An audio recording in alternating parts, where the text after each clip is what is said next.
Is time well spent work time, or is fun time work time? Have you ever been given the look when you show up at work past the start time because you were at a networking event that morning or the night before? Many business owners and managers struggle to comprehend that while it may appear that you attended a social activity, this is not for pleasure, rather it's time spent to develop relationships that can evolve into business. This is why it's called a networking event. Watch till the end to get tips on this topic. Networking events generally take place outside of working hours because they are meant to be comfortable, a place to let your guard down, an environment where you are more relaxed and more open to meeting people. This gives everyone the opportunity to connect, and this means that it can lead to possibilities that may not be directly service exchange, rather more of a referral nature. It all depends on how effective that relationship is and the time that went into nurturing this possible partnership or client. Too often the expectation is to leave with a handful of business cards, or that by the end of the event you should have handed out a targeted number of business cards. This approach fails for a few reasons. People don't want to be sold to. They run away or try to exit that conversation as fast as possible. The other is that they don't know you, so why would they buy from you? How often do you see your business card laying on the floor?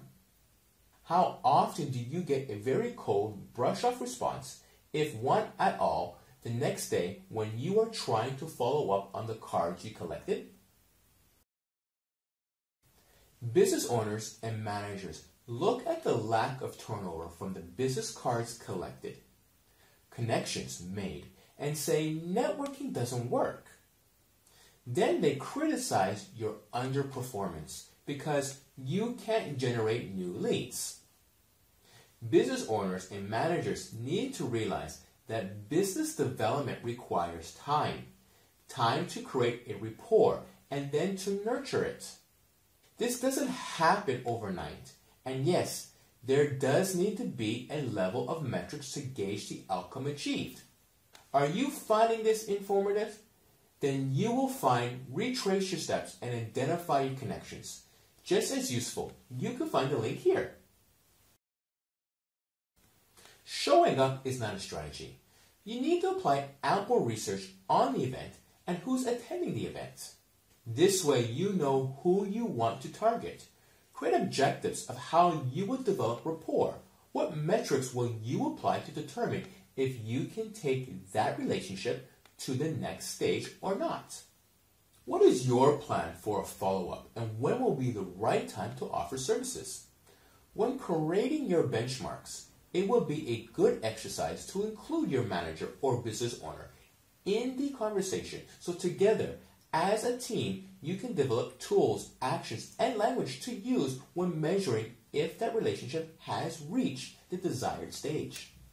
Business development is not a sales call, and time well spent at a networking event is hours spent on the job, so they should be appreciated, not punished. You will find that when you develop a proper networking strategy and cultivate the relationships you build, you will find them to be quite fruitful. If you found this useful, then take a moment to subscribe, leave a comment, and take a leap and transform.